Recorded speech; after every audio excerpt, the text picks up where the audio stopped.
Muy buenos días, estimados y estimadas amigos y amigas. Es para nosotros el Instituto de Razonamiento Probatorio, el Instituto Peruano de Razonamiento Probatorio, un gusto volver a encontrarnos después de este mes en el cual hemos dejado un poco las actividades después de la del primer ciclo de conferencias. Y entonces regresamos, pero regresamos de la mejor forma, con una profesional, una académica de la más reconocida valía, tanto en Latinoamérica como en España. Nos referimos a la doctora Carmen Vázquez Rojas, y estamos inaugurando este segundo ciclo de conferencias, como les digo, de la mejor forma, y esperamos de que la disertación sea de su agrado.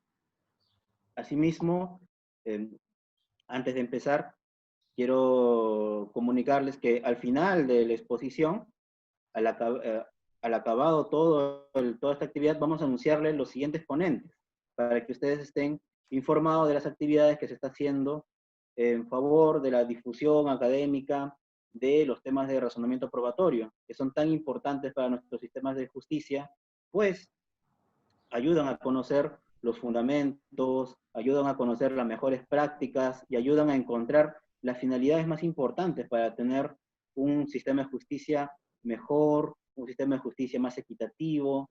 Y entonces es valioso para nosotros creemos que es valioso, de que ustedes conozcan, se acerquen a estos temas, y como les digo, qué mejor con una de las personas que está en el pico de la ola de este tema, que es la doctora Carmen Vázquez. Entonces, eh, sin, eh, sin más preámbulo que lo que les he comentado, voy a pasar a presentar a la profesora Carmen Vázquez. Ella es profesora de Filosofía del Derecho en la Universidad de Girona. Asimismo, es investigadora de la Cátedra de Cultura Jurídica en la misma universidad. Ha realizado estancias en el Instituto de Investigaciones Filosóficas de la UNAM, en la University of Miami, en la Northwestern University y en la University of Nottingham. Asimismo, ha participado en diversos proyectos de investigación en España, en diversos eventos académicos en toda Europa, en América Latina. Bueno, en América Latina, en el Perú, es muy conocida, todos reconocemos sus valiosos aportes, y sobre todo sus publicaciones, dentro del cual destaca el libro publicado por Marcial Pons, De la prueba científica a la prueba pericial, del año 2015. Y además una serie de trabajos también de la misma valía, publicadas en esta editorial y en otras. Entonces, bueno, para ya darle pase a la doctora Carmen, que es a quienes ustedes quieren escuchar, yo solicito que todos mantengan sus audios apagados, sus imágenes apagadas, para poder escuchar tan valiosa ponencia. Carmen, es tu público, y muchas gracias por acompañarnos. Muy buenas tardes a todos, a tardes en España, buenos días a todos en Perú, en México, en los países de Latinoamérica que nos acompañan hoy en esta ponencia. Gracias a todos por su interés en esta actividad, y por supuesto mi agradecimiento enorme al Instituto Peruano de Razonamiento Probatorio. Es un placer estar con ustedes, seguir compartiendo en esta área de conocimiento que nos gusta a todos, que nos reúne, que nos ha reunido durante un tiempo ya, y esta vez no es la excepción. En primer lugar, quiero además felicitar muy sinceramente a todos los integrantes del instituto por la labor tan loable que están realizando. No solamente es una labor necesaria en nuestros países para mejorar el razonamiento probatorio, el conocimiento al respecto, sino que además lo han hecho con un gran éxito en todas las los seminarios que han organizado en temáticas muy diversas en torno a la prueba. Así que mis felicitaciones por todo ello. Y nuevamente mi agradecimiento por la invitación en particular. Esta tarde, como ya estaba adelantado, voy a tratar un acuerdo plenario peruano que se dictó en Perú. ¿Sí se ve, Juan? Sí, se está compartiendo la pantalla. Es el acuerdo plenario número 2-2007 CJ 116. Ahora explicaré parte de la exposición, por supuesto, consistirá en explicar la decisión que se tomó con este acuerdo y que da lugar al título de la ponencia. ¿Deberían los peritos ser siempre llamados a juicio oral? La pregunta fundamental a la que quiero dar respuesta. Y con ello hay que responder a su vez, no solamente si tienen que ser llamados a juicio oral, sino a qué, para qué queremos que los expertos acudan al juicio oral, acudan a juicio oral.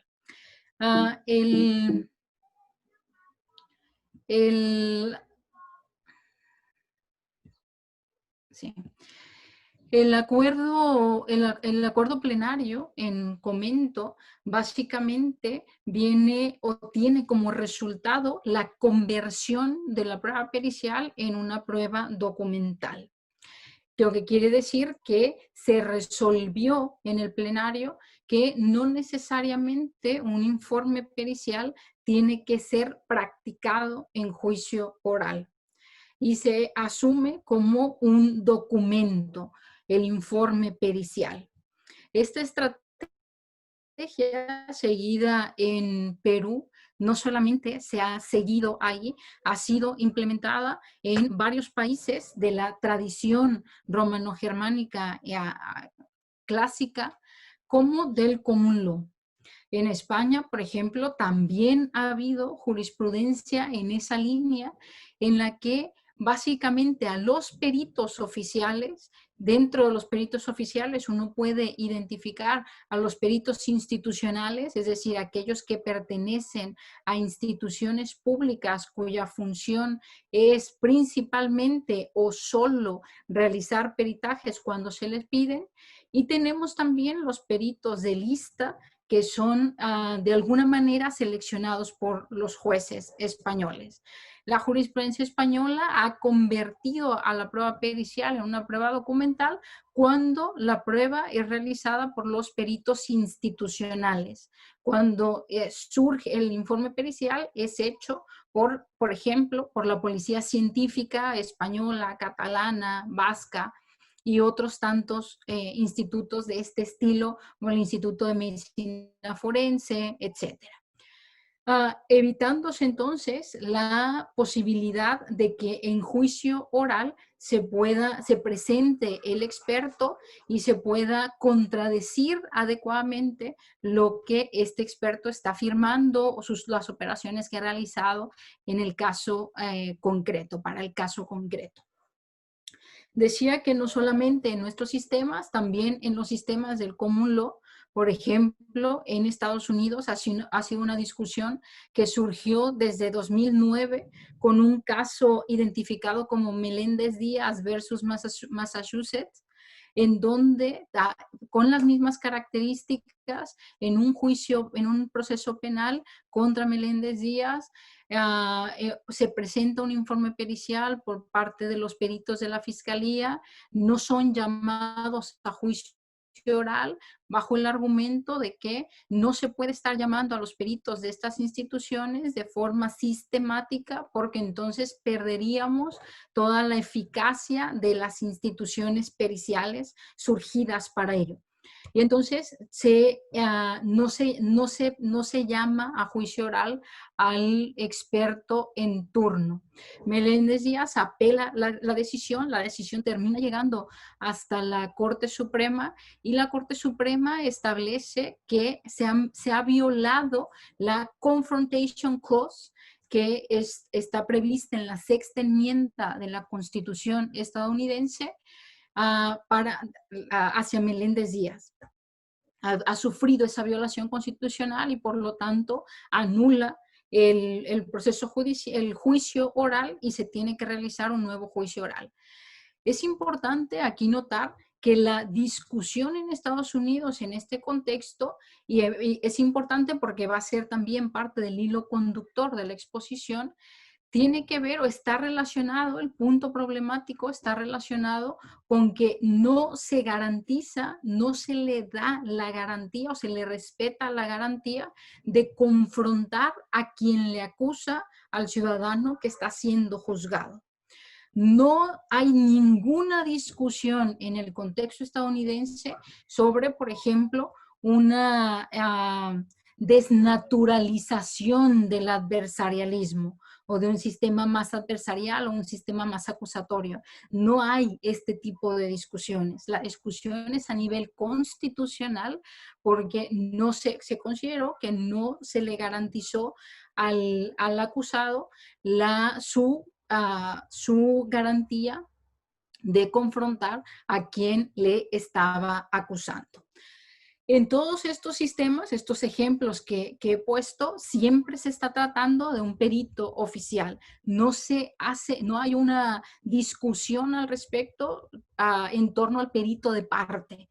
Es siempre de los peritos oficiales o los peritos institucionales, muy particularmente en todos estos sistemas.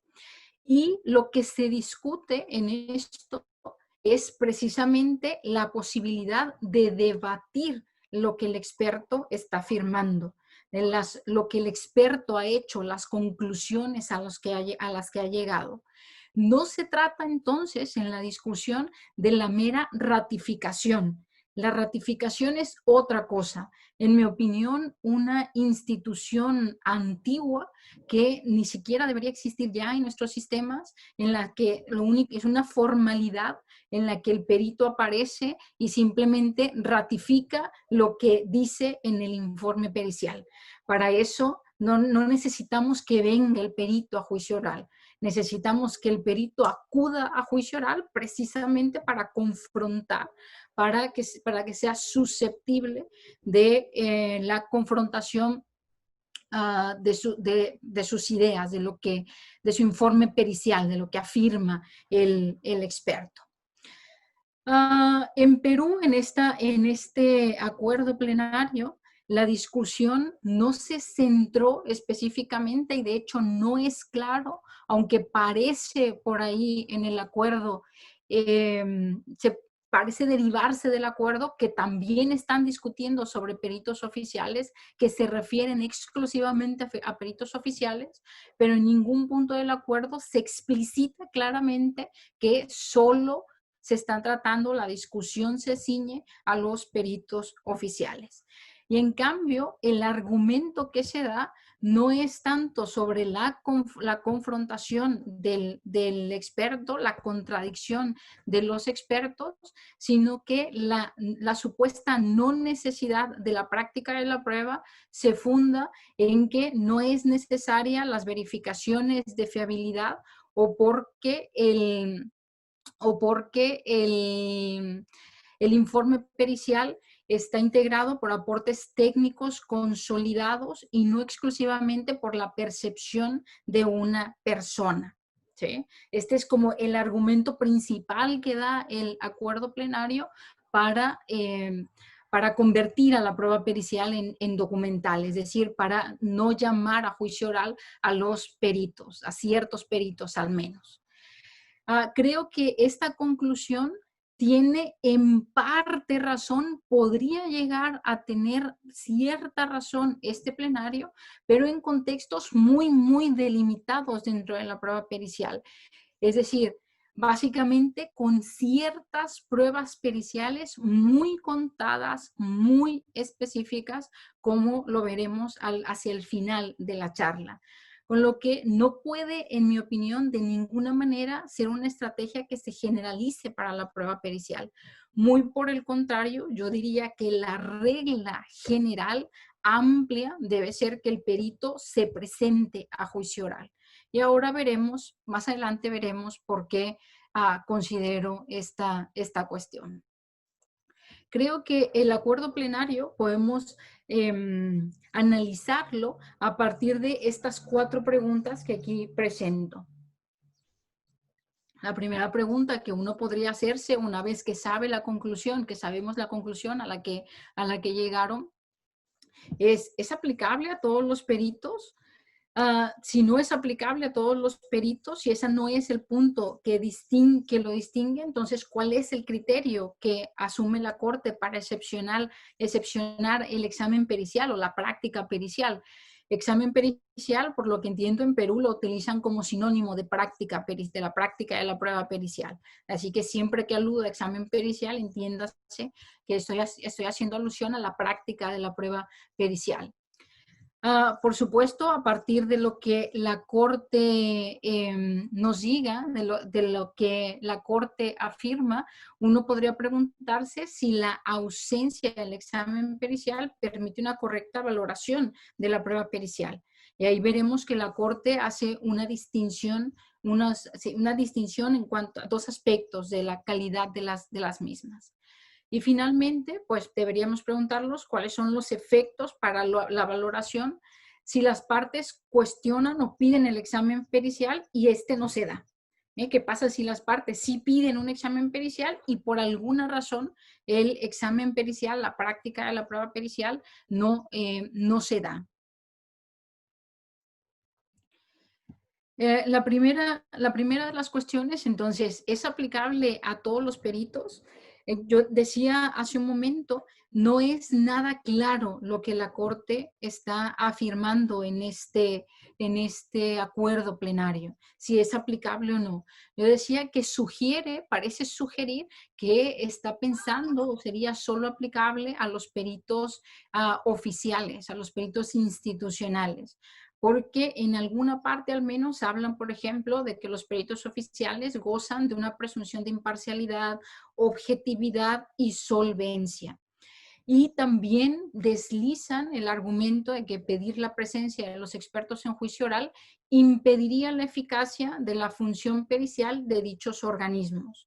Pero estas son solamente como aspectos secundarios dentro del acuerdo plenario. No es que se funde el acuerdo en estos argumentos.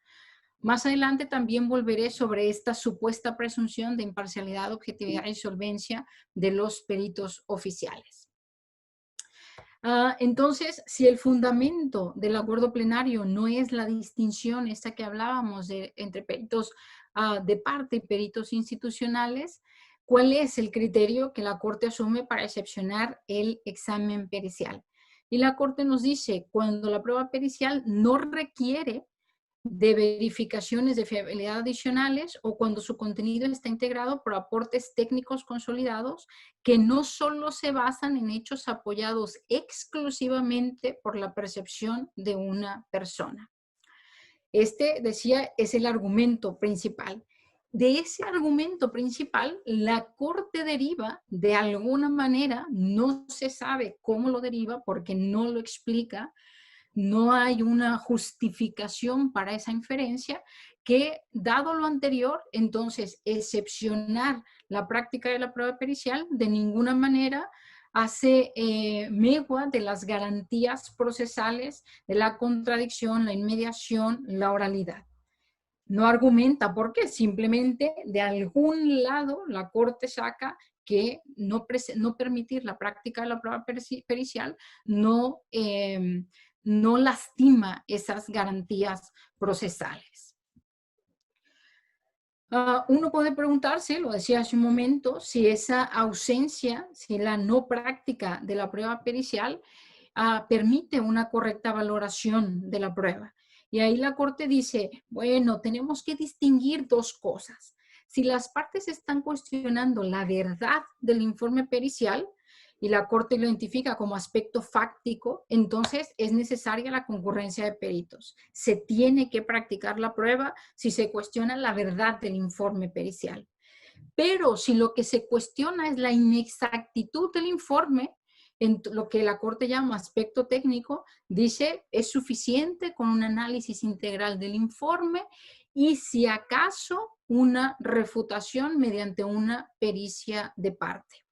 Vaya usted a saber cuál es la diferencia sustantiva entre el aspecto fáctico y el aspecto técnico, entre la verdad del informe pericial y la inexactitud del informe pericial. Por supuesto que podría haber casos claros en donde un informe pericial no es lo suficientemente exacto, no es lo suficientemente claro y se necesita que los expertos o el experto que lo realizó clarifique la cuestión para saber si es verdadero, si es correcto el informe pericial. Pero yo no veo, precisamente por lo que acabo de decir, yo no veo que podamos distinguir clara, tajantemente entre la verdad del informe pericial y la exactitud o inexactitud del informe pericial. Un informe que es inexacto, que no es claro, por ejemplo, pues no me permitiría saber si es correcto, si, como dice la Corte, es verdadero el informe pericial. Es tampoco esta distinción que hace la Corte entre estos dos aspectos, el técnico y el fáctico, parece una distinción sólida, una distinción adecuada o útil para, para lograr lo que ellos quieren lograr, que es justificar la no práctica de un informe pericial. Y luego viene para mí la parte más preocupante del acuerdo plenario, que todo lo demás podemos no estar de acuerdo con ello, criticar los argumentos que da la Corte, pero esta última parte me parece además preocupante. Porque cuando nos preguntamos, bueno, ¿y cuáles son los efectos para la valoración de una prueba pericial si las partes cuestionan, piden el examen pericial y no se da, no hay práctica de la prueba? Y ahí la Corte dice, bueno, pues la regla, es decir, parecería que al especificar esto, la regla será la pérdida de eficacia probatoria autónoma de la pericia, está haciendo como una suerte de prueba tasada, algo parecido a una prueba tasada. Digo parecido por lo que luego viene, de lo que luego establece la propia Corte, porque dice, sin embargo, el análisis de la eficacia procesal del informe estará dado por las características del cuestionamiento formulado. Es decir, depende de qué es lo que se cuestione. Entonces, esas preguntas, solo las preguntas más allá de las posibles respuestas que hubiese podido ofrecer el perito si hubiese sido llamado a juicio oral, van a delimitar el valor probatorio. Las preguntas que hagan los abogados delimitarían el valor probatorio que le da el tribunal o los juzgados a una prueba pericial. Y ahí pone como ejemplo, bueno, dice la necesidad objetiva del examen pericial solicitado y los recaudos de la causa. Y termina diciendo, todo lo anterior será así, excepto si las objeciones carecen por entero de entidad, por ser genéricas o formularias, por ser tardías o extemporáneas. ¿Qué quiere decir la Corte con esto? Extemporánea se entiende, pero que son genéricas o formularias. ¿Cómo puede un abogado saber, tener como cierta seguridad jurídica de que las preguntas que está haciendo hacia un informe pericial que tiene esas preguntas que tiene que hacer al experto son genéricas o son formularias? ¿Y por qué debería la Corte limitar el tipo de preguntas o las preguntas que puede hacer un abogado ante una prueba pericial? Porque esas preguntas van a dar pie al mayor o menor valor probatorio de una prueba pericial. Si tenemos la posibilidad de que el experto acuda a juicio y responda esas preguntas, ¿por qué vamos a limitar a la calidad de esa prueba pericial solo a ciertos cuestionamientos que pudiesen llegar a ser los propios abogados? Introduce, y por eso decía hace un momento que me parece incluso peligroso, introduce unos incentivos perversos para los propios abogados, porque ahora el abogado se tiene que cuestionar si es que le conviene cuestionar. Si es que lo más adecuado es cuestionar una prueba pericial a efectos de que luego no le vayan a castigar, no vaya a tener efectos adversos las objeciones que le puede hacer a una prueba pericial, porque el juez de turno considera que las objeciones que está presentando, las preguntas que está haciendo son genéricas o son formularias, etcétera. Entonces, en ese sentido, es donde me parece que introduce ciertos incentivos que son perversos, una resolución de este tipo.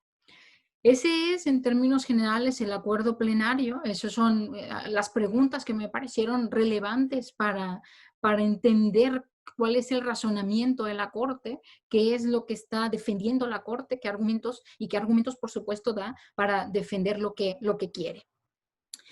Para criticar esos argumentos que da la Corte y defender lo que decía al inicio de la charla que quiero defender, que es que la regla general tiene que ser que el perito acuda a juicio oral, me interesa tratar a partir de ahora como dos grandes temas y un corolario que se derivaría o que tendría lugar a partir de que analizamos estos dos primeros temas. Uno es la conciencia, si se quiere, la claridad en la idea de que una prueba pericial es una inferencia. Una inferencia que tiene determinados problemas, que tiene sistemáticamente una norma de razonamiento probabilístico en el que hay que poner atención a cada una de las partes de esa inferencia pericial. Y que si ponemos atención únicamente o inicialmente a la estructura de la inferencia pericial, de cómo razonan o deberían presentar su razonamiento los peritos, esa idea de verificaciones de fiabilidad adicionales está sistemáticamente presente. Necesitamos sistemáticamente esas verificaciones. Y por lo tanto no habría razón para no llamar a un experto a juicio oral. El segundo gran tema es la importancia que tiene en la prueba pericial el principio de contradicción, como herramienta cognoscitiva de las partes, como una garantía procesal de las partes, evidentemente, pero también como una herramienta cognoscitiva para los jueces. Yo he defendido y seguiré defendiendo que la práctica de la prueba pericial es fundamental para una valoración racional de la misma, precisamente porque estamos en un escenario en donde los legos que somos los juristas respecto de del área de conocimiento de los expertos nos llevan a tener genuinas dudas, a requerir ciertas explicaciones, profundizar en ciertas explicaciones, a poder plantear cierto tipo de preguntas que entonces permitan a los jueces obtener mayor información sobre la calidad del conocimiento experto y, por supuesto, poderlo valorar de una manera racional, de la manera en la que deben valorar no solo las pruebas periciales, obviamente, sino todo el conjunto de elementos de juicio que tienen disponible. El último tema es si queda espacio para la eficiencia. Ahí me faltó un signo de interrogación que cerrara mi pregunta. ¿Queda espacio para la eficiencia? La respuesta, ya se las adelanto, diría no en sí misma. Habría que buscar si queda ese espacio, más bien, ¿por qué? Las razones que tendríamos para que todavía hubiese un cierto espacio para la eficiencia, supuestamente, de las instituciones que realizan pruebas periciales en el Estado, en nuestros estados. Empecemos por el primer tema, el primer gran tema, la inferencia pericial. Yo les decía que las pruebas periciales tenemos que analizarlas bajo esa perspectiva, de que estamos sistemáticamente ante un tipo de razonamiento, el razonamiento de los expertos, que puede ser reconstruida como una inferencia, en el que está en términos muy generales estaría constituida por una premisa mayor, esa premisa mayor son las generalizaciones independientes a los hechos del caso, la premisa menor, que es la aplicación al caso, y las conclusiones que siempre, siempre, siempre serán solo probables y nunca nos ofrecerán certezas. Desafortunadamente, en la práctica, cuando vamos a leer los informes periciales o incluso cuando vamos a ver los códigos procesales, el artículo en donde se establece cuál debe ser el contenido de un informe pericial, muy pocas veces encontramos reflejado en el informe pericial esa inferencia que están haciendo los expertos. O al menos no la encontramos la mayoría de las veces de forma quizá esquemática, de una manera que nos permita a los legos, a los juristas, entender el razonamiento que está siguiendo el experto. Creo que si entendemos el razonamiento pericial, la prueba pericial, como una inferencia, uno de los pasos que podríamos hacer, de las buenas prácticas que podríamos tener, tanto los expertos como nosotros los juristas, es la exigencia de que el informe pericial se presente de manera tal que refleje adecuadamente esa inferencia, que refleje claramente cuáles son las premisas en las que está partiendo, en las que se basa el experto. Esas premisas, aunque yo se las ponía aquí en términos muy sencillos, podrían ser evidentemente premisas con un nivel de complejidad importante. Sobre todo la premisa mayor, que son esas generalizaciones independientes a los hechos del caso, a lo que propiamente podemos identificar como conocimiento experto. Aquel conocimiento que generan los expertos, las comunidades expertas, y que su expertise se basa en esas generalizaciones. Se genera ese conocimiento con absoluta independencia al caso que estamos analizando, e incluso muchas veces se genera esa generalización fuera absolutamente del contexto jurídico procesal. Se genera en los laboratorios, se genera en las universidades, se genera en los congresos de los expertos. Y después, mucho tiempo después, o con el tiempo, esas generalizaciones resulta que cobran relevancia para un proceso judicial. Por ejemplo, yo les pongo aquí en la diapositiva 3 ejemplos. La talidomida es teratógena.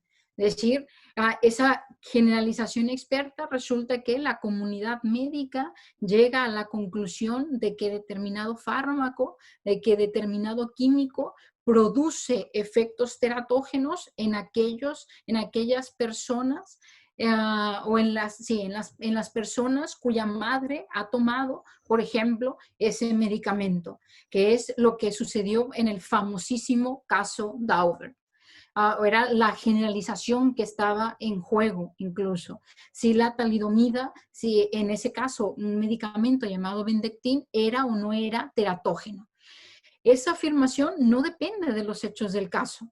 Su contrastación, llegar a esa conclusión, ha sido el trabajo de los expertos fuera del proceso judicial en general. Tenemos otro tipo de generalizaciones, quizá con mayor nivel de complejidad, y alguna, les pongo aquí un ejemplo, que ya sabemos que es una generalización equivocada. La generalización que se utilizó durante algún tiempo por cierta comunidad experta mixta, en el que se consideraba que mentir se ve reflejado en reacciones físicas. De hecho, los detectores de mentiras tradicionales, los primeros detectores de mentiras que funcionaban con la medición de la presión sanguínea, los expertos construyeron esos detectores bajo la idea o bajo la generalización de que si mientes se ve reflejado en reacciones físicas. Esa generalización propiamente, mentir se ve reflejado en reacciones físicas, ha sido ampliamente debatida y refutada por los propios expertos, porque resulta que cada persona puede mentir, digamos así, de manera distinta, no teniendo reacciones físicas o teniendo reacciones físicas de lo más diversa. Entonces, si tú mides una reacción física, como en ese caso el aumento de la presión sanguínea, no te permite inferir que está mintiendo, porque la generalización no está fundada. Hay muchos trabajos escritos sobre esto y sobre que nos explican a los juristas por qué los detectores de mentiras, o al menos ciertos detectores de mentiras tradicionales, no funcionan, porque se basan en una generalización falsa. Ahora, hay otro tipo de generalizaciones. Tenemos entonces ejemplos de generalizaciones falsas, ejemplos de generalizaciones fundadas, como de la talidomida, pero tenemos también un tipo de generalizaciones que son mucho más problemáticas y que muchas veces vienen, por ejemplo, de las llamadas ciencias sociales, ¿no? Por ejemplo, la generalización de la violencia provoca consecuencias de carácter social y cultural, de pertenencia social, de desequilibrio de las relaciones sociales. Hay áreas de las ciencias sociales que parten de esta generalización o que al menos en parte la utilizan para realizar sus pericias. La antropología, por ejemplo, la llamada antropología social, o los trabajadores sociales, la llamada pericia social que se realiza en algunos países y donde se peritan algunos casos de violencia en donde la violencia no ha sido física. Para identificar si ha habido violencia, pues se toman en cuenta esos aspectos de carácter social que pudieron verse modificados precisamente por la violencia que sufría una persona. De cierta manera se mide como el contexto de una persona que fue o supuestamente fue víctima de violencia, para saber si su comportamiento explica o nos permite explicar que ha sido víctima de violencia. Ahora, este tipo de generalizaciones es mucho más complicado porque ese comportamiento puede ser explicado por un conjunto muy amplio, muchas veces demasiado amplio, de razones. El comportamiento, por ejemplo, desequilibrio en las relaciones sociales de una persona puede ser explicado por múltiples causas que no pasen necesariamente porque ha sido víctima de violencia. Y entonces, ¿cómo hacemos para excluir esas otras causas que también podrían explicar su desequilibrio en las relaciones sociales? Si hay múltiples causas que lo pueden explicar, entonces es mucho más complicado poder fundamentar una generalización tan amplia y se requiere como mayor especificación de la generalización.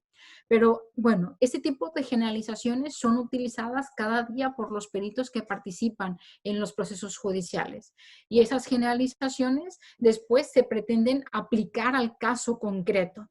Por supuesto, si la generalización, como la primera, en mentir se ve reflejado en las reacciones físicas, hemos dicho que es infundada, ya no tendría que aplicarse al caso concreto, porque si ya es infundada la generalización, no tiene que decirnos nada sobre el caso concreto. La pregunta, ¿a Carmen al mentir le sube la presión sanguínea? Podría, al depender de esa generalización, pues no tendría ese fundamento.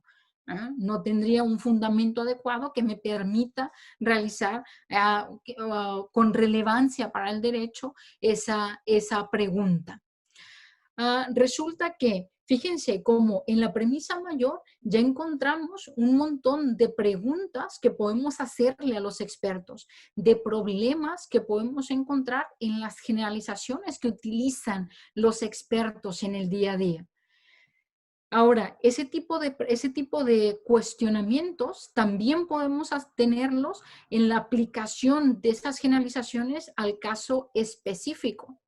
Y muchas veces en esa aplicación al caso específico, los expertos hacen interpretaciones muy diversas en la aplicación al caso y evaluaciones que dependen solo del sujeto. Recordemos la expresión que utilizaba la Corte en el acuerdo de que dependen solo de la percepción del experto, de aquello que el sujeto observa. Para poner otro ejemplo, o para seguir incluso con el ejemplo de la antropología social o de ciertas pericias sociales, uno, cuando te explican la metodología que ellos utilizan para conocer de un caso, te suelen decir cosas del tipo, bueno, yo realizo ciertas entrevistas a determinada comunidad, hago observaciones participantes en esa comunidad, registro la información, proceso e interpreto esa información. Claro, y uno se puede preguntar si la manera en la que está interpretando la información que observa de cómo se comporta determinada sociedad, pensemos por ejemplo, determinado grupo indígena, es correcta o es absolutamente incorrecta. Podría, dentro de esas interpretaciones que está haciendo el experto al aplicar las generalizaciones al caso concreto, por ejemplo, sufrir de ciertos sesgos cognitivos o no estar tomando en consideración toda la información que debería estar considerando para llegar a determinadas conclusiones. Entonces, otra vez, esas premisas de la inferencia pericial son de hecho susceptibles de un montón de cuestionamientos que es necesario planteárselos al experto, que es necesario someter al experto a este tipo de cuestionamientos durante el contradictorio para poder saber la calidad de lo que afirma, siempre teniendo muy presente que las conclusiones que nos va a dar un experto, que las conclusiones de la inferencia pericial son siempre probables y nunca certeras, como lo decía hace un momento. Entonces, la pregunta esta que hacíamos inicialmente o lo que afirmaba la Corte no requiere de verificaciones adicionales. Con los ejemplos que les he mencionado, fíjense cómo sistemáticamente sí necesitamos de verificaciones adicionales. Sí necesitamos que nos expliquen los expertos esas cuestiones sobre por qué utilizan esas generalizaciones, cómo las aplican al caso concreto, etcétera, etcétera. Bueno, ya decía de los sesgos cognitivos y demás.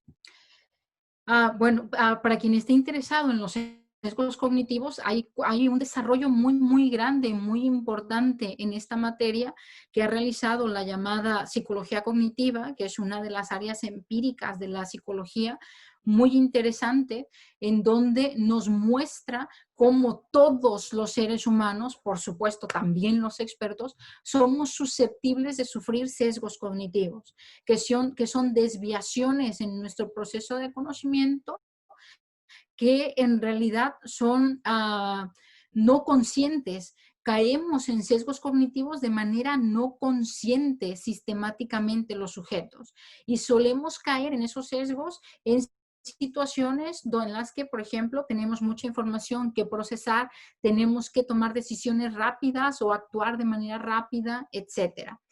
Aquí les pongo esta imagen, que es una imagen resumen de la gran cantidad de sesgos cognitivos que se han identificado en los últimos años. Se llama Cognitive Bias Codex. Ahí lo pueden encontrar muy fácilmente en internet. Dios Google tiene toda esta información y pueden ir viendo, pueden ir analizando cada uno de estos sesgos para ver su importancia y dónde se presentan.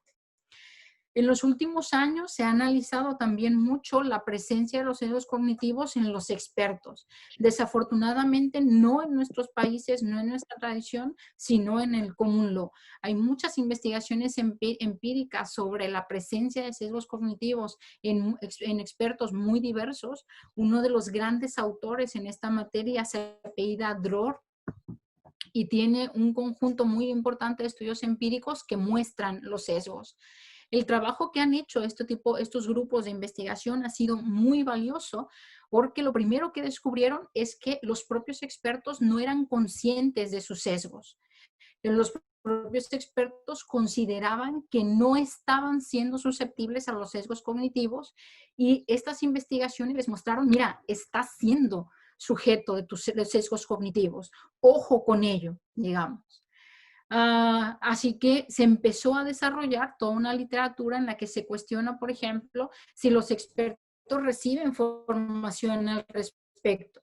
y qué formas existen para evitar esos sesgos, qué mecanismos pueden utilizar los propios expertos para evitar caer en esos sesgos. Entonces, hay mucha literatura al respecto. Os recomiendo ampliamente, si estáis interesados en prueba pericial, a leer al respecto, leer sobre los sesgos cognitivos, para darnos cuenta en gran medida de que, por supuesto, que necesitamos cuestionar a los expertos. Sistemáticamente necesitamos identificar si no han caído en sesgos cognitivos, si sus generalizaciones son las adecuadas, si están fundadas, si han sido adecuadamente aplicadas a los hechos del caso y muchas otras cuestiones.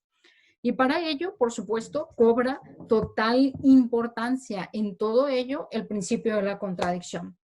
El principio de la contradicción es el que me va a permitir a mí como abogado y también como juez tener la posibilidad de cuestionar, de hacer todos estos cuestionamientos al experto.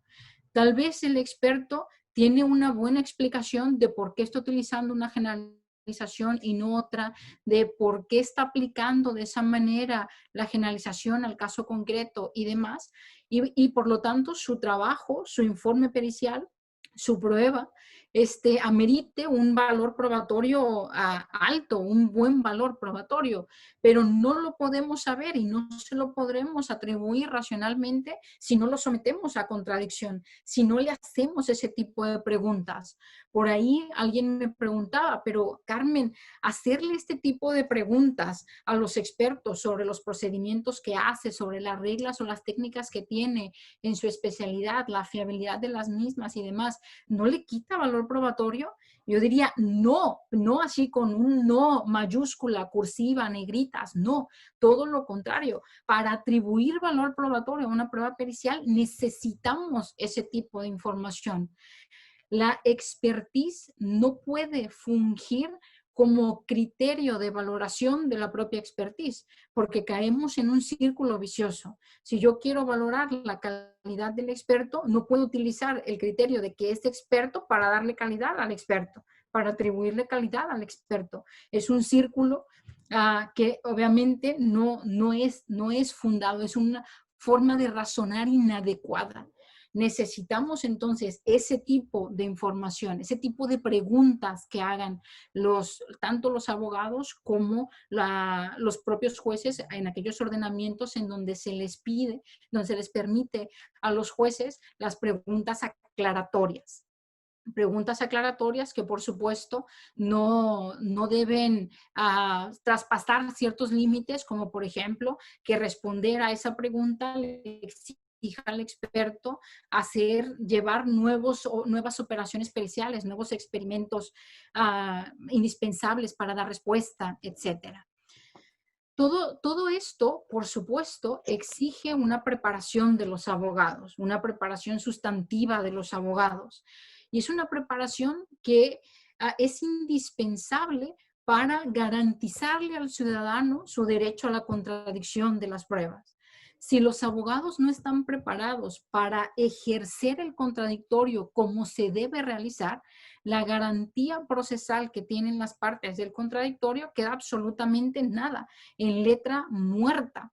Es una de esas garantías en donde tenerla, que esté en la Constitución o que esté en nuestros ordenamientos, solo ese hecho no vale de nada. No me da la garantía de la contradicción solo que esté en la Constitución, sino ejercer la contradicción. Es lo que me permite de manera efectiva contradecir, evidentemente, las pruebas, por ejemplo, de mi contraparte, y también darle información adecuada al juez sobre que lo que estoy afirmando tiene un sustento, tiene calidad y le tiene que dar mayor valor probatorio. En ese sentido, se requiere una preparación sustantiva de los abogados para que lleven a cabo una contradicción efectiva de las pruebas periciales. Y ojo, que en ningún momento he hablado que es una contradicción sobre las credenciales del experto, o si el experto es o no es parcial de origen por ser institucional y demás. No, me estoy refiriendo a una contradicción sustantiva de la prueba pericial, una contradicción de lo que los peritos están afirmando, de las generalizaciones que han utilizado, de cómo lo han aplicado al caso y de a qué conclusión han llegado. Algunas veces, para poder hacer esa contradicción, por supuesto que el abogado va a necesitar contratar a un perito, contratar a otro experto que le ayude en su preparación del caso. Algunas otras veces, ciertas preguntas que se puedan formular al experto, bastaría con que el abogado esté bien preparado en su caso, que conozca muy bien el caso que está defendiendo, las otras pruebas que están en juego, qué es lo que se defiende, cuál es su teoría del caso, como por ahí les gusta llamar. Esa preparación va a permitir a los abogados que hagan las preguntas sustantivas adecuadas, tanto sobre el caso concreto como del conocimiento experto en juego. Esa contradicción también va a permitir aclarar ciertas contradicciones. Puede ser muy factible que en el informe pericial el experto haya afirmado una cosa y luego durante el juicio oral caiga en ciertas contradicciones. Y esas contradicciones pueden tener una explicación razonable. Si permitimos que el experto brinde esa explicación razonable, entonces podemos atribuir razonablemente también valor probatorio a lo que está afirmando. Y no solo por el hecho de que, no, cayó en contradicción, uy, lo siento. No, hay que ver si esa contradicción tiene una explicación. Evitamos entonces como enfatizar el mero hecho de que cayó en una contradicción para analizar sustantivamente en qué se contradijo, si hay una razón, una explicación razonable de esa contradicción o no. Para poder llevar a cabo una adecuada contradicción, muchas veces nos enfrentamos a diferentes situaciones que minan en diversos grados la posibilidad de ejercer adecuadamente la contradicción. A veces porque los informes que presentan los expertos son incompletos o son poco informativos. Valga la redundancia, es contradictorio en los términos, un informe que es poco informativo. Y desafortunadamente sucede en la práctica. Si los informes no están completos, si no son adecuados, se hace mucho más complicado llevar a cabo una efectiva contradicción sustantiva sobre lo que afirman los expertos, sobre lo que están defendiendo los expertos, el razonamiento pericial. Algunas veces porque esos informes, por ejemplo, están basados en los llamados documentos de consenso o en protocolos. Y los documentos de consenso, pues solamente aparecen citados en el informe pericial, pero no se acompañan al juicio, no se han acompañado al informe. Y ahí hay ciertas complicaciones para poder contradecir profundamente, si se quiere decir así, una prueba pericial porque no se tiene el documento en juego o porque quien realizó el protocolo no está haciendo, no es quien está en la práctica de la prueba, solo ha sido un documento de referencia utilizado. Y esta situación puede ser más problemática cuanto más dependa un informe pericial de ese documento de consenso, de ese protocolo y demás.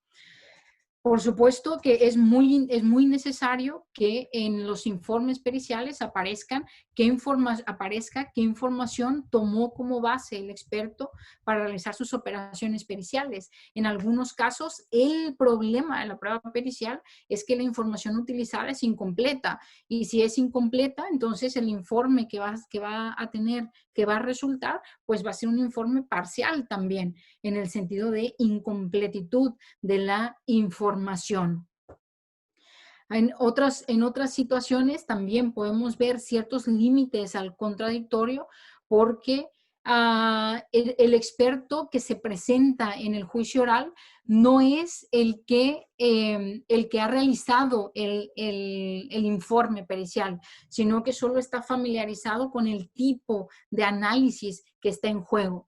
Y este tipo de casos me parece mucho más complejo precisamente por todo lo que hemos visto anteriormente, porque de qué manera podemos identificar los sesgos cognitivos, identificar ciertos errores en el razonamiento del experto y obtener una explicación de esos posibles errores o fallas en la prueba pericial si no está presente quien realizó el informe pericial y quien puede responder o dar una respuesta razonable ante ese tipo de situaciones.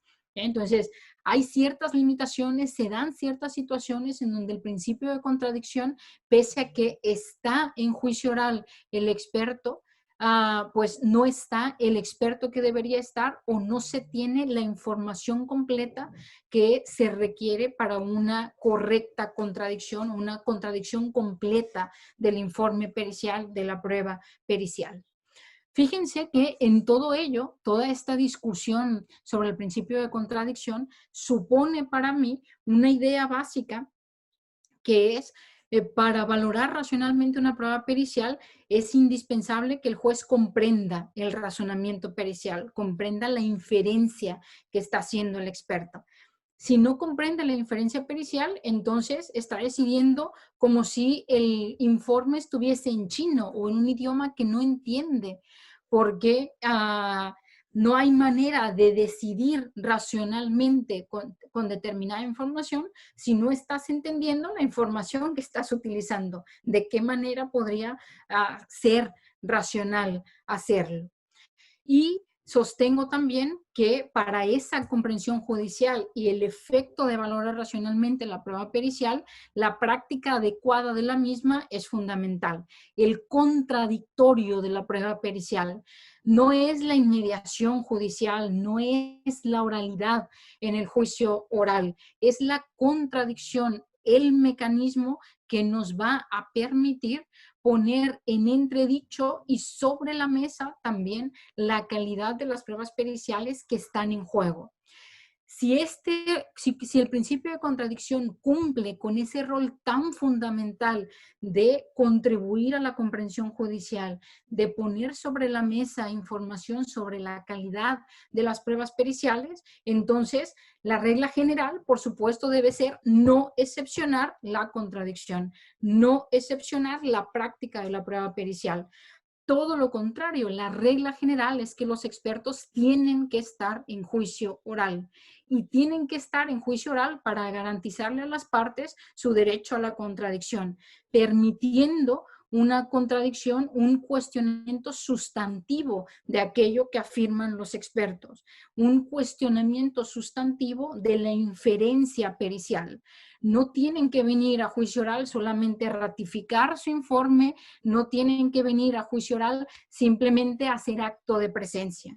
Tienen que venir a juicio oral porque van a ser sujetos de contradicción y de una contradicción sustantiva. Ese es el argumento por el que me parece inadecuada la regla que establece este acuerdo plenario. Y más bien diría, la regla tiene que ser toda la contraria. Muy rápidamente, porque ya voy mal de tiempo, ¿qué pasa? Decíamos, si queda algún espacio para el argumento de la eficacia, es decir, para que efectivamente excepcionemos a ciertos expertos para que no se presenten en juicio oral. Y me parece que ahí la Corte tuvo una luz de sabiduría importante cuando se refería a pruebas periciales en las que no haya, digamos, ellos llamaban percepción del perito, pero yo más bien diría en el que no haya inferencias periciales, una cadena de inferencias importante como la que estaba diciendo. ¿Se dan ese tipo de casos? Hay casos en donde no hay un razonamiento por parte del experto, donde el experto no hace inferencias. Hay al menos algún caso que podemos identificar como, por ejemplo, el caso de la medición de la pureza de las drogas. En ese caso, no hay, en ese tipo de pruebas periciales, lo que hay es un resultado de un instrumento, como lo hay, por ejemplo, también cuando se mide el alcohol, la presencia de alcohol en la sangre. Es el resultado de un instrumento. Entonces, si el instrumento es fiable, Si el instrumento además está calibrado, cumple con todas las garantías adecuadas para su correcto funcionamiento, entonces lo único que tenemos es ese resultado del instrumento. El experto normalmente no tiene que hacer ninguna interpretación posterior. En ese tipo muy concreto de casos, y fíjense que yo les he puesto solo un ejemplo, es cuando podría haber una excepción a la práctica de las pruebas, porque tenemos la fiabilidad del instrumento. Pero fíjense, aquí viene otra cuestión, y con esto cierro, que es también importante tener en cuenta. ¿Qué necesitamos conocer? La fiabilidad del instrumento. Necesitamos tener información sobre que el laboratorio en cuestión trabaja adecuadamente con ese instrumento. No solamente necesito saber que el instrumento en términos genéricos es fiable, que funciona adecuadamente midiendo la pureza de las drogas, por ejemplo, sino que el laboratorio, ¿cómo el laboratorio recolecta las muestras? Todos los miembros del laboratorio son expertos. ¿Ha habido casos de mal funcionamiento en el laboratorio? ¿Tienen protocolos establecidos, por ejemplo, para recolectar, preservar y procesar las muestras? Porque solamente teniendo ese tipo de información, entonces yo me puedo fiar de la fiabilidad del resultado que me dé este instrumento. Si el resultado si no tengo acceso a ese tipo de información, entonces en realidad no conozco de la fiabilidad del instrumento. Y tampoco debería excepcionarse la práctica de la prueba, porque solo en la práctica de la prueba, una vez más, en donde como abogados, como abogados podemos garantizar que las partes tengan bien garantizado su derecho de refutar las pruebas que presenta, por ejemplo, un laboratorio del Estado. Y, por supuesto, además de la garantía de que del contradictorio, también es la única manera en la que se puede garantizar que, o no garantizar necesariamente, pero sí aumentar las probabilidades de manera muy importante de que el juez decida el caso de manera razonable y no se deje guiar simplemente porque supuestamente, porque presuntivamente los peritos oficiales son objetivos y son los mejores expertos del mundo. Esa presunción que además en la práctica sabemos que no es así, porque desafortunadamente muchos de los laboratorios con los que cuentan los peritos oficiales, pues tienen deficiencias importantes en el instrumental, en los protocolos que emplean, etcétera, etcétera. Es una presunción que no nos creemos, es una presunción que no tiene fundamento y que tampoco puede servir para excepcionar entonces a los peritos provenientes de estas instituciones. Con lo cual, si la situación es esta y no tenemos esa información, entonces vuelta a empezar, como termino aquí. Vuelta a empezar porque entonces necesitamos conocer toda la información en la que anteriormente afirmaba, que anteriormente os exponía en las diapositivas anteriores. Pues esta es la exposición, estas son las ideas y mis respuestas ante las preguntas que este acuerdo plenario me suscita. Muchísimas gracias a todos por su atención y quedo a vuestra disposición para preguntas y demás. Muchas gracias, estimada Carmen. Tu exposición ha sido muy clara, le ha dado respuesta a muchas de las preguntas que se han remitido a través de los canales del Internet, y realmente estamos muy agradecidos de que hayas podido dar tan magnífica exposición. También, de paso, ya que tengo la palabra, agradecer a las personas que se han ido incorporando a esta conferencia de toda Latinoamérica, en especial a los amigos de la segunda generación del máster de rozamiento probatorio de Chile, de Argentina. Saludo a todos ellos. Sí, de Colombia, de México, etcétera, etcétera, etcétera, de Brasil. Y obviamente, bueno, aprovecho esto también para comentar, pues, ¿no? De que tú eres la coordinadora del máster en rozamiento probatorio, que me parece que por estas fechas ya está iniciando este proceso de inscripción, ¿verdad? Sí, tenemos ahora abierta la preinscripción para ya la quinta generación del programa. Está abierta hasta el 15 de octubre. Para quien le interese, la página es www.razonamientoprobatorio.com. Ahí pueden encontrar toda la información sobre nuestro programa. Sí, excelente. También lo vamos a publicar en nuestra página, porque, bueno, nosotros valoramos mucho el máster, a ti, a Jordi, a todos los profesores, y sobre todo el esfuerzo que ustedes hacen, porque como en un post tú lo habías puesto, tienes contacto con tu bibliografía en este máster, con los profesores que citas, ¿no? Sí. A ti, a Susan Haag, a Jordi Nieva, a Jordi Ferrer, bueno, lo mejor que hay en este tema, ¿no? Bueno, entonces, pasando al tema de las preguntas, para, para empezar, eh, tú en tu libro del 2015, de la Sí. prueba pericial, de la prueba científica, la prueba pericial, divides la pericia en dos, eh, en la pericia de parte y la de confianza del juez, si no estoy mal. Ujú. Entonces, estas pericias institucionales que habla la Corte Suprema en este acuerdo plenario, ¿dónde lo ubicarías? ¿En cuál de estas dos? ¿O es una tercera modalidad? Bueno, a ver, muy buena pregunta, Juan, gracias. No, lo que pasa es que en mi libro del 2015, la prueba científica, la prueba pericial, el perito de confianza del juez es un modelo ideal del perito oficial. Entonces, el perito de confianza del juez en realidad, digamos, no existe en nuestros sistemas de justicia, sino que es un modelo prescriptivo. Si queremos, digamos, contar con peritos oficiales que nos permitan, de cierta manera, iniciar el proceso judicial con el pie derecho, ¿qué debemos hacer? Y mi respuesta es, hay que preocuparnos muy fuertemente por los criterios de selección de los expertos. Y ese modelo da cuenta de cómo debemos seleccionar a los expertos. Entonces, es solamente eso, un modelo. No es que exista en los sistemas de justicia. Entonces, es un modelo de lo que sí existe en nuestros sistemas de justicia, que son los peritos oficiales. Los peritos oficiales en nuestros sistemas, como decía al inicio de la exposición, hay muchos sistemas en donde se dividen entre los peritos institucionales y los peritos, por ejemplo, de designación judicial. Algunas veces de designación a través de una lista de expertos.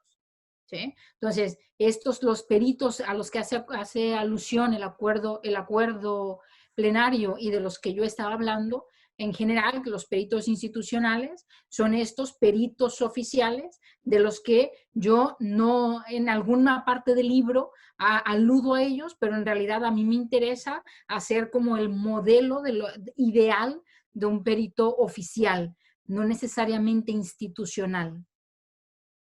Ah, excelente.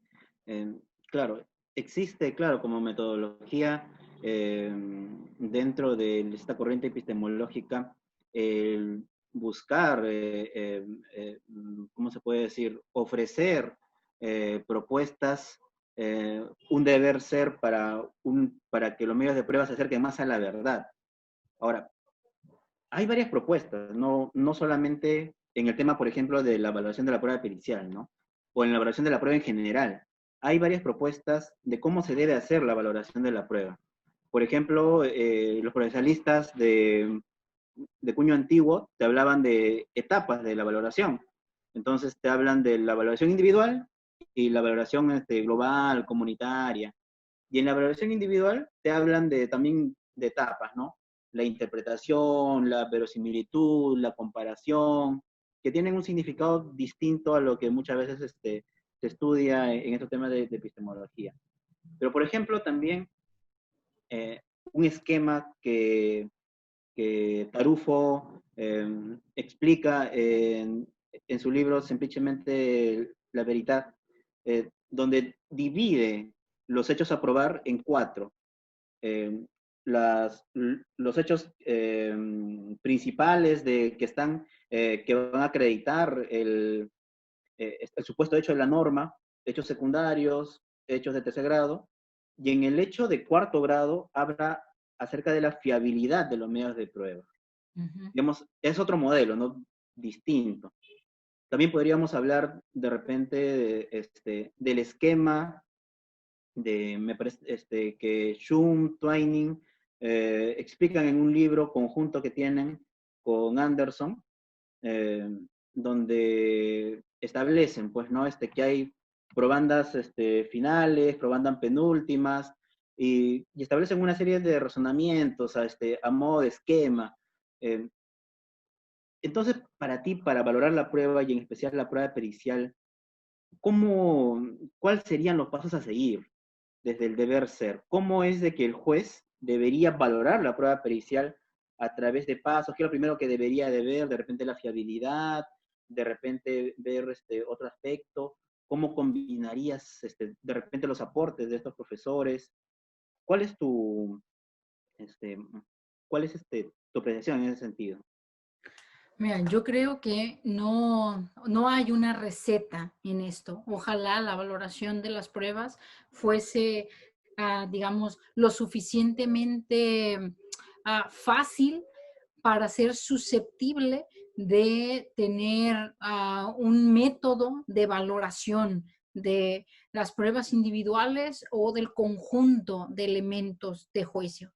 De hecho, yo siempre he mantenido, y en el libro precisamente de 2015, la prueba científica, la prueba pericial, intento dar argumentos de por qué no podemos aspirar, no tenemos y no podemos aspirar a tener un conjunto de criterios que me permitan valorar cualquier tipo de prueba pericial. Yo les ponía ahora 3 ejemplos de las generalizaciones que pueden utilizar los expertos de áreas muy distintas y entre ellas tienen problemáticas sumamente diversas. Y por no hablar, por ejemplo, de la prueba de ADN, que también tiene sus propias problemáticas. Entonces, si cada una de estas áreas, de cada área de conocimiento, tiene aspectos, problemáticas tan distintas, puntos a tomar en cuenta tan diversos, ¿cómo podemos los juristas considerar que podemos encontrar un conjunto, un criterio, un conjunto de criterios que me permita valorar cualquier tipo de prueba pericial? Es una empresa destinada absolutamente al fracaso. Yo diría que lo que tenemos que tomar en cuenta es como el objetivo de la institución, el objetivo de la prueba pericial, a efectos de que los jueces la valoren adecuadamente. Y como lo decía en la exposición, solo la pueden valorar adecuadamente si comprenden lo que el experto está afirmando sobre el caso concreto. En parte, que comprendan la pericia en el caso concreto también depende de que conozcan el caso que está en juego, cuál es el resto de la información que está en juego en el caso, no solamente la pericia, sino para que puedan, digamos, ubicar a la pericia dentro del conjunto de elementos de juicio.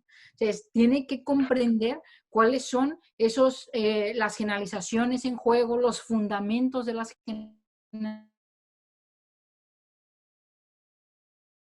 generalizaciones, la aplicación al caso concreto. De esta manera puede resultar complejo, tiene su nivel de complejidad, pero quizá en algunos casos es mucho más fácil de lo que parece, siempre y cuando, digamos, cada uno colabore con lo que tiene que colaborar.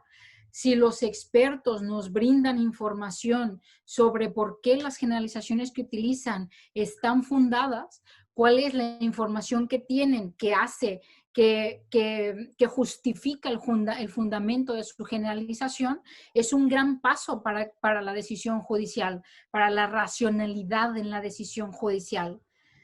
Si los jueces entienden que los peritos no les pueden ofrecer certezas y los jueces no exigen, como muchas veces sucede en la práctica, que los peritos les ofrezcan certezas, y los jueces aprenden a que las pericias solamente nos pueden ofrecer probabilidades como todo el conjunto de elementos de juicio, es otro gran paso para una mejor valoración de las pruebas. Si el legislador se preocupa por darle al juez los mecanismos necesarios para que comprenda a los expertos, por ejemplo, previendo la posibilidad de que haya careos entre los peritos, reuniones entre los expertos en los que se pueda debatir adecuadamente, controladamente, a ciertos desacuerdos entre ellos y que el juez pueda obtener también información sobre esos desacuerdos, entonces es un paso adelante para la valoración racional de la prueba.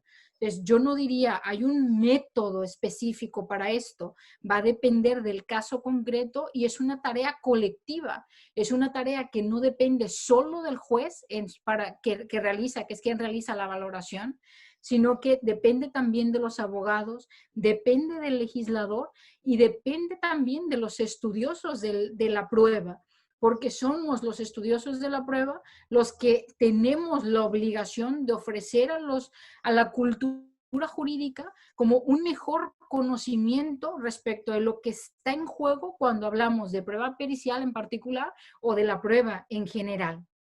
Entonces, yo diría, es mucho más complejo que pensar en un método. Ahora bien, lo que no podemos obviar es que para poder tratar adecuadamente una prueba pericial y no solo una prueba pericial, otro tipo de pruebas también, lo primero que tenemos que hacer es fijarnos en si es relevante o no es relevante para el caso que nos ocupa. Si la prueba pericial es irrelevante para el caso o la pregunta que le hemos hecho al experto y por lo que queremos incorporar una prueba pericial al caso es irrelevante para la resolución del mismo, entonces hay que excluir esa prueba pericial. No tiene ningún sentido que traigamos a un proceso judicial una prueba pericial irrelevante. Ahora, una vez que es relevante la prueba pericial, hay que ocuparnos por las credenciales del experto. Había una parte en la lámina que por el tiempo me salté, pero que es importante distinguir entre quién es un experto y la información que tenemos para atribuir expertise. Nosotros, los juristas, en un proceso judicial no tenemos las herramientas para decir, fulano es efectivamente un genuino experto en psicología, por ejemplo. ¿Cómo podemos decir eso sin la formación y la información necesaria? Pero en cambio podemos tener información para atribuir esa expertise, los títulos de la gente, de los expertos, la experiencia profesional que han tenido, su experiencia en otros procesos judiciales en los que han fungido como expertos y demás, que nos permite atribuir la expertise y abrirle las puertas del proceso judicial, porque si un sujeto no es experto, pues no tiene nada que hacer como tal en el proceso judicial. Una vez que tenemos la relevancia, tenemos las credenciales que nos permiten atribuir la expertise, considerarle como experto, lo que más importa es toda la información que podemos obtener sobre la calidad de las afirmaciones del experto. Si hemos dicho que no podemos valorar la expertise por la expertise, sino que necesitamos información sobre los fundamentos de su razonamiento inferencial, pues hay que ocuparnos de eso.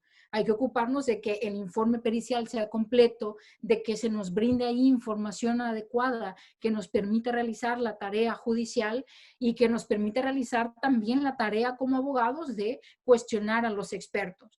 Y en la práctica de las pruebas periciales, pues toda esa información que puede estar en torno a la calidad de las mismas. Y esa información, la calidad de la prueba pericial, pues va a depender del tipo de pericia que esté en juego. No es lo mismo cuando hablo de la calidad de la prueba de ADN que cuando hablo de una calidad, por ejemplo, de una prueba psicológica. Todos sabemos, hay mucha información, es como ya parte de hecho público y notorio, algo así, de la fiabilidad de la prueba de ADN. Es una prueba que hecha en las mejores condiciones es sumamente fiable. Ahora, no nos podemos fiar simplemente porque es en términos genéricos fiable de que haya sido aplicada adecuadamente al caso concreto. Hay que evaluar si ha sido adecuadamente realizada en el caso concreto y para eso vuelvo otra vez, la práctica es fundamental. La práctica de las pruebas es fundamental. En cambio, la prueba de ADN tiene un problema que es que los métodos de ADN para identificar ADN son cada vez más sensibles. Identifican con mayor facilidad la presencia de ADN, pero eso hace que sea muy difícil. Ahora el problema es discernir de dónde viene ese ADN, porque yo puedo dejar mi ADN, por ejemplo, si me sudan las manos, si soy una persona que me suda mucho las manos, se ha comprobado que hay mucha transferencia de ADN al sudar las manos. Y entonces yo pude haber estado en una escena del delito, en un delito que sucedió después de que yo dejé mi ADN en la escena, pero yo no tengo nada que ver con la escena con el delito. Entonces, se hace complicado ahora el uso de ADN precisamente por su amplísima sensibilidad. ¿Sí? Así que cada prueba tiene como sus propias especificidades en cuanto a los criterios de valoración de la calidad que podamos utilizar, que son relevantes para esa empresa.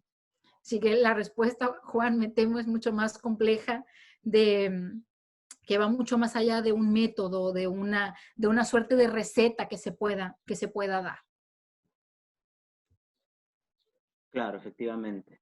Es que en realidad lo que uno busca con el derecho es tratar de limitar espacios donde podría haber arbitrariedad, ¿no? Como por ejemplo sucede con el tema del estándar de prueba, que busca tener criterios más objetivos.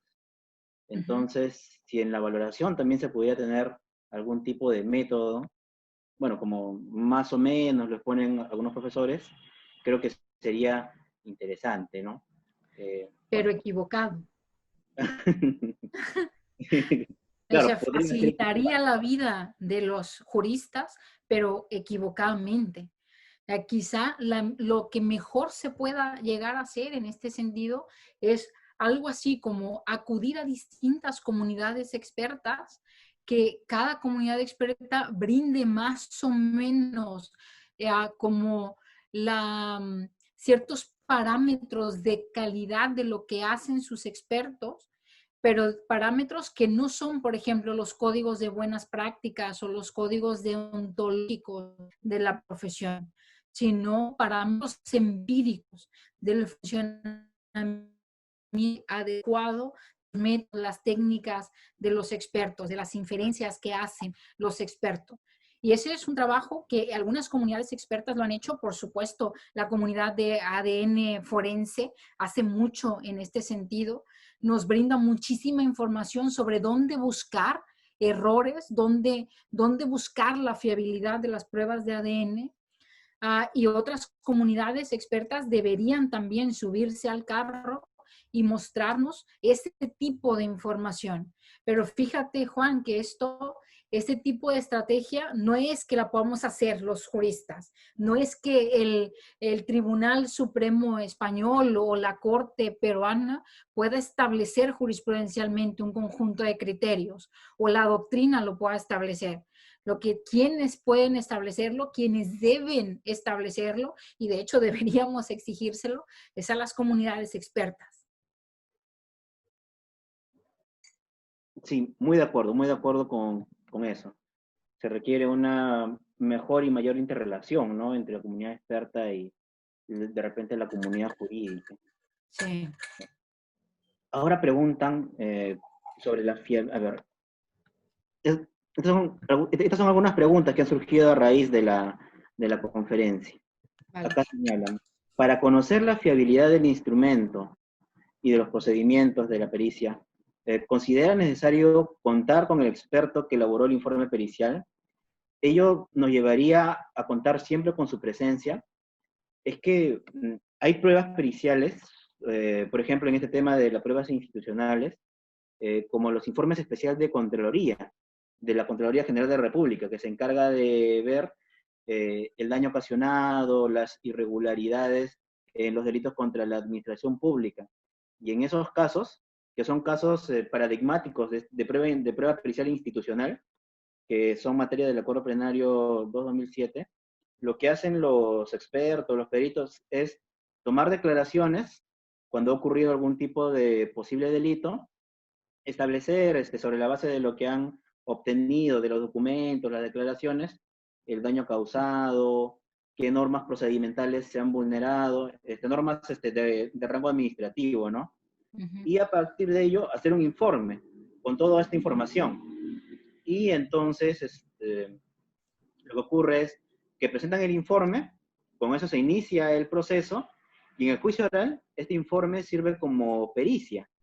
Y ocurre de que eh, cuando está en el juicio oral, puede ser llamado el perito que realizó esta pericia o cualquier otro profesional de la Contraloría a que lo defienda. O incluso podría no ir. Y esto no sería causal de nulidad, ¿no? Como dice el acuerdo plenario. En- y por ahí va este tema, ¿no? ¿Qué opinas tú de este tipo de pericias?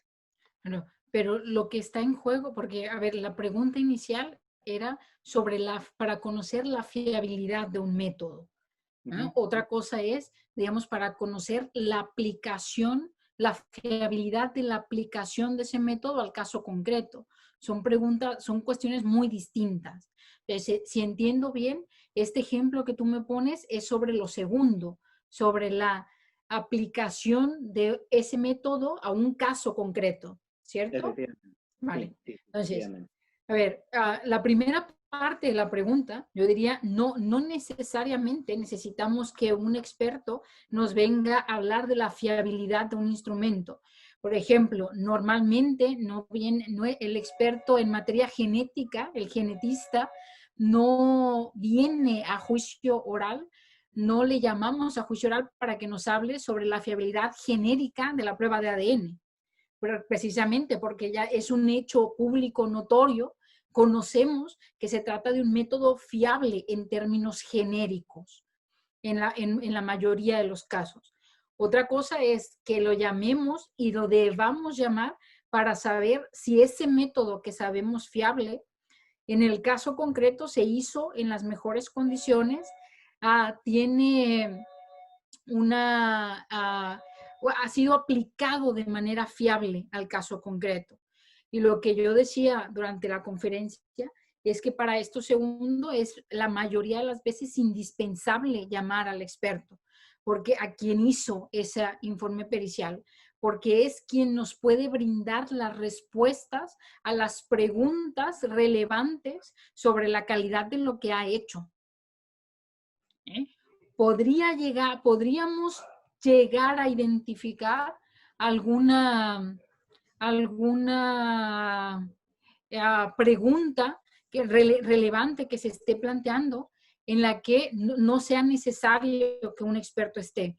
Pero hay muchas de las preguntas que yo ponía sobre la mesa como ejemplo para cuestionar la premisa mayor del razonamiento de la inferencia pericial o incluso la menor, en la que solo el perito que realizó el informe pericial puede explicar por qué interpretó de cierta manera los datos, por qué consideró como relevante determinada información, por qué a partir de esa inferencia concluye lo que ha concluido.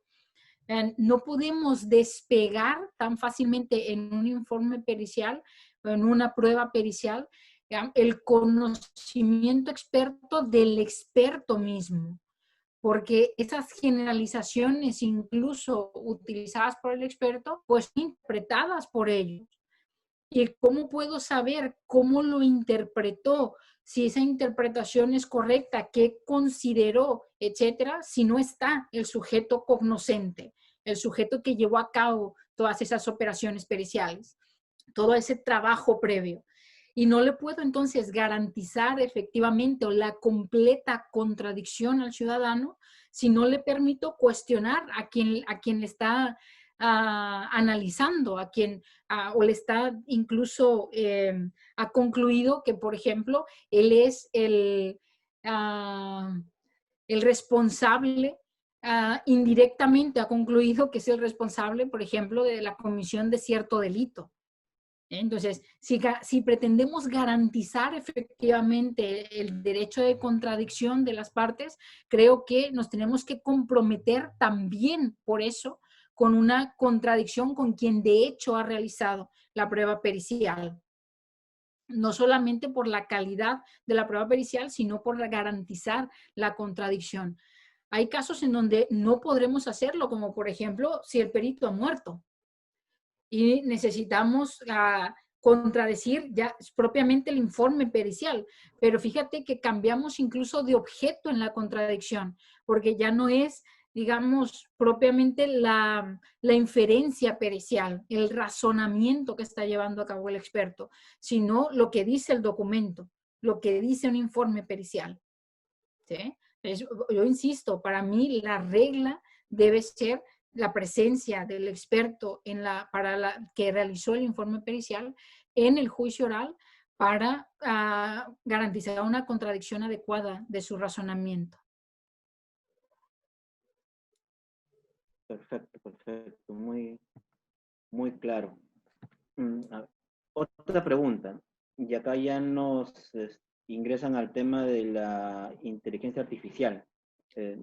No, sí, preguntan si es que la pericia como medio de prueba, que tiene cierta relación con la tecnología, con los avances, podría tener que ver o tendría apoyo, ayuda de la inteligencia artificial.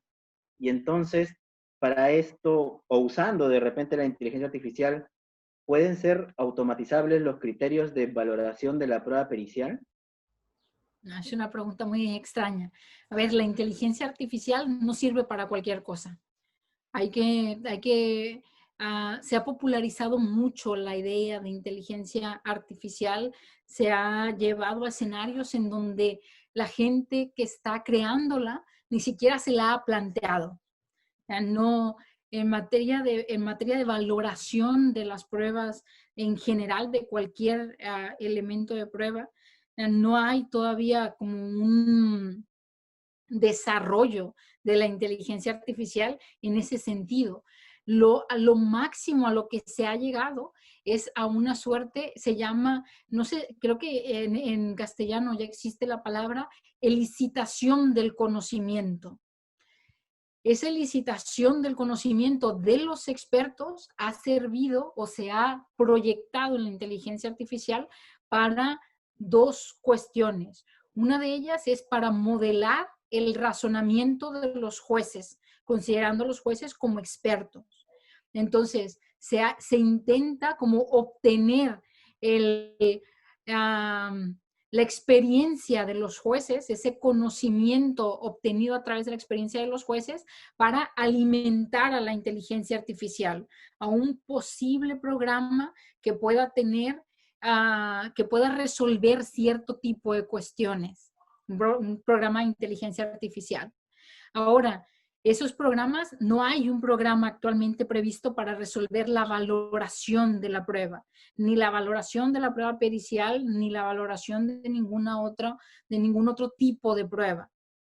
Ha habido desarrollos de la inteligencia artificial, por ejemplo, para ayudar a la educación del abogado y para presentarle casos al abogado, cambiarle variables en los casos a los abogados para que se entrenen en la resolución, en la presentación y resolución de los casos. Pero no es para valorar la prueba pericial o para valorar un conjunto de pruebas. Entonces, yo diría, no llevemos a la inteligencia artificial a un espacio en donde no tiene cabida o en donde todavía no hay una discusión en ese sentido. Cuando se ha discutido, cuando se ha traído, por ejemplo, porque es relevante, porque el caso va sobre eso, cierta inteligencia artificial, se siguen recurriendo a expertos de carne y hueso para saber cómo se construyó la inteligencia artificial, con qué criterios se ha alimentado a la máquina y si todavía, digamos, se puede controlar de cierta manera las inferencias que hace la propia máquina, porque hay inteligencia artificial que ya aprende ella misma y su comportamiento no es explicable a partir de lo que los expertos que la construyeron le han dotado de esa información. Entonces, yo diría, en este sentido, en este contexto, no tiene aún cabida y todavía no logro imaginar ese tipo de inteligencia artificial. Muy bien, muy, muy claro. Otra pregunta ya para ir terminando, es sobre esta, lo que señalaste sobre el tema de los sesgos, ¿no? Entonces, en ese caso, el experto, aparte de razonar la evidencia, también tendría que saber cómo funciona su cerebro y tratar de evitar los sesgos. En ese escenario, ¿esto no sería invasivo para para su intimidad, para la intimidad del perito? Mira, Esa es la es, pregunta. es muy interesante la pregunta, pero en realidad está mal direccionada quizá, porque no, para poder identificar los sesgos que cometen ciertos expertos, no necesito ni el experto ni un tercero conocer cómo funciona mi cerebro, cómo funciona el cerebro, por ejemplo, de Carmen Vázquez. Necesita conocer qué procesos de qué razonamiento se suele haber en una actividad, en ciertas operaciones periciales, para poder identificar la potencialidad de la ocurrencia de sesgos. ¿Sí?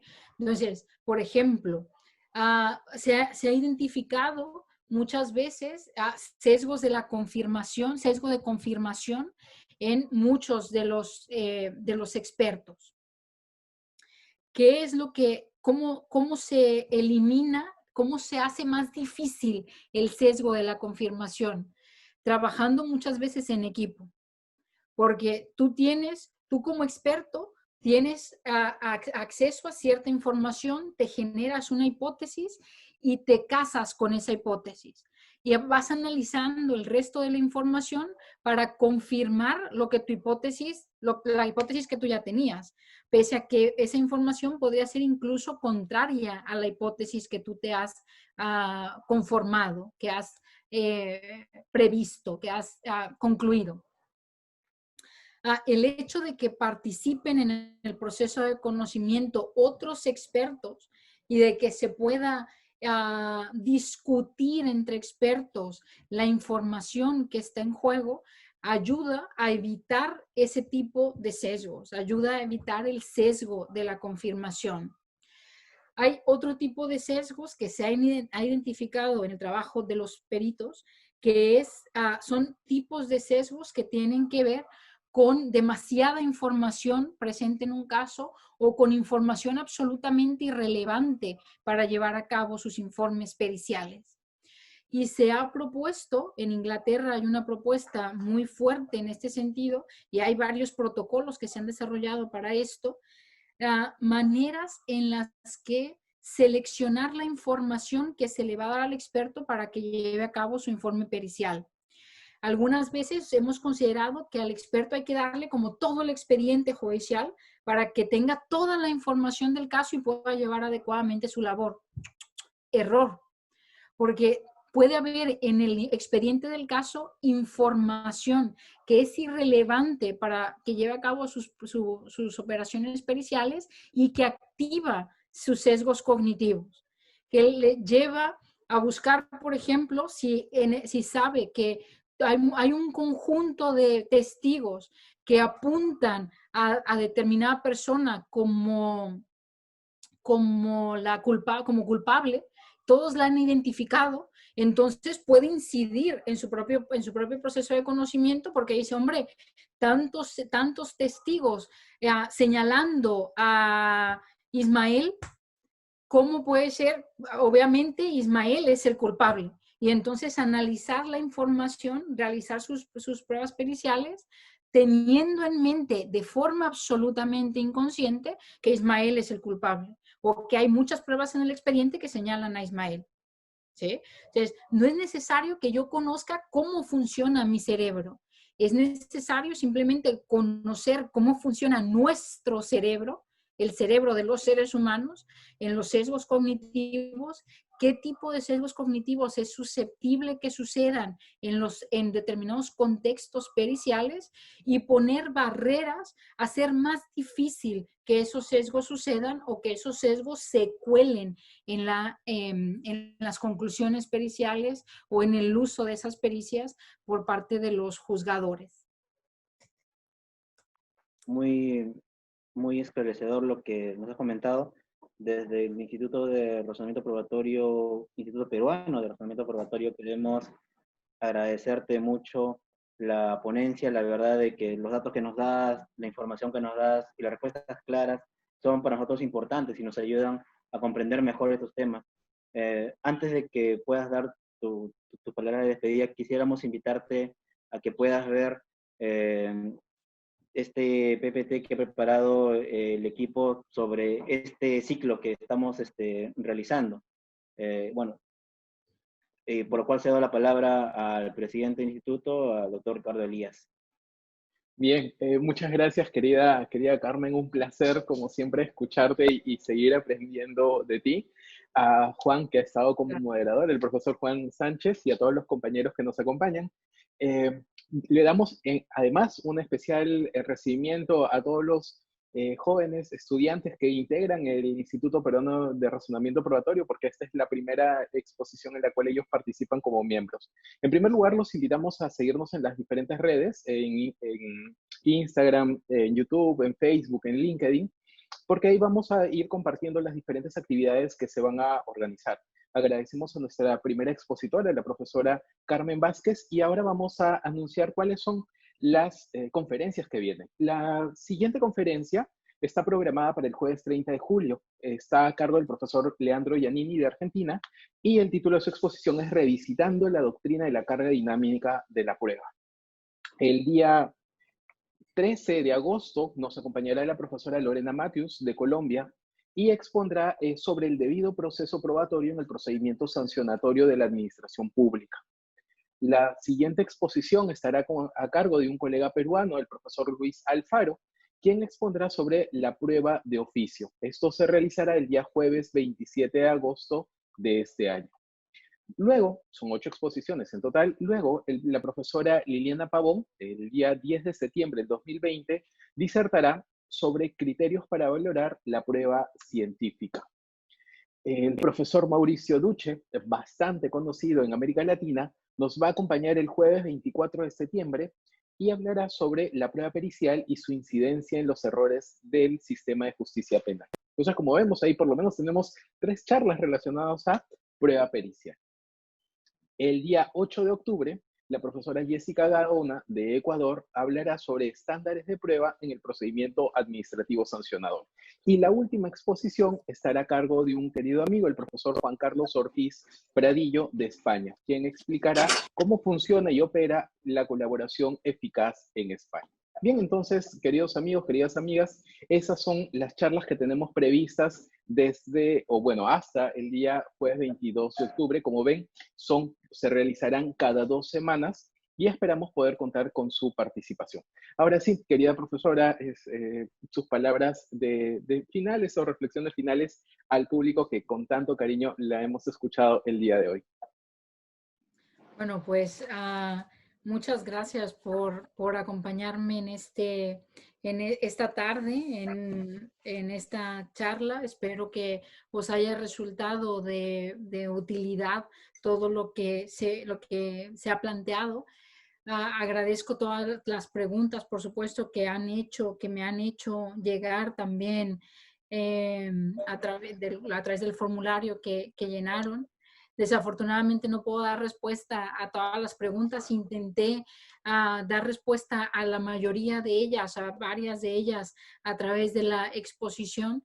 Y por supuesto siempre estoy a vuestra disposición para responder a esas preguntas a través de mis redes sociales, en Facebook, en Twitter, cualquier cosa que haya quedado en torno a esta charla.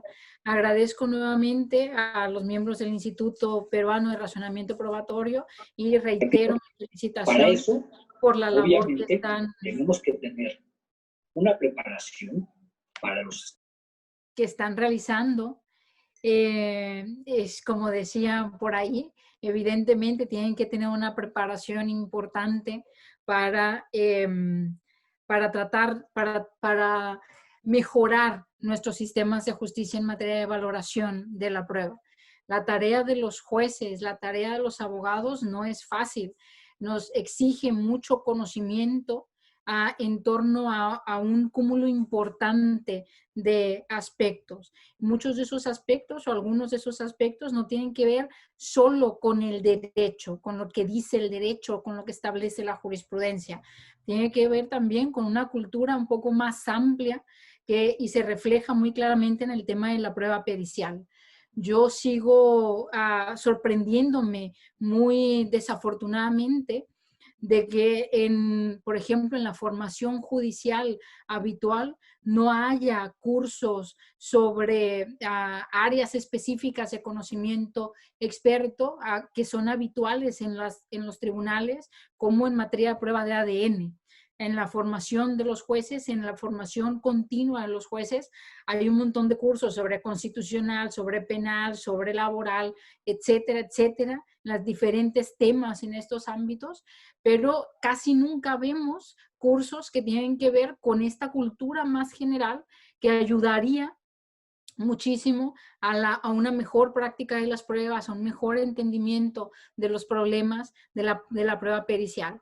Y por supuesto tenemos una grandísima deuda, la cultura jurídica de nuestra tradición, sobre la comprensión y el buen tratamiento de los problemas que surgen en el razonamiento probatorio. Es un área que ha sido descuidada tradicionalmente. Por fortuna, en los últimos años ha habido mucho análisis, hay una explosión importante del tema, y yo creo que entre todos, cada uno puede ir aportando un granito de arena para mejorar nuestros sistemas de justicia, mejorando nuestro conocimiento sobre las pruebas, sobre el razonamiento probatorio en particular. Desde luego, el Instituto Peruano de Razonamiento Probatorio está poniendo un gran granito de arena en todo esto, mejorando o permitiendo, abriendo las puertas a una mejor formación, una mejor comprensión de los problemas del razonamiento probatorio.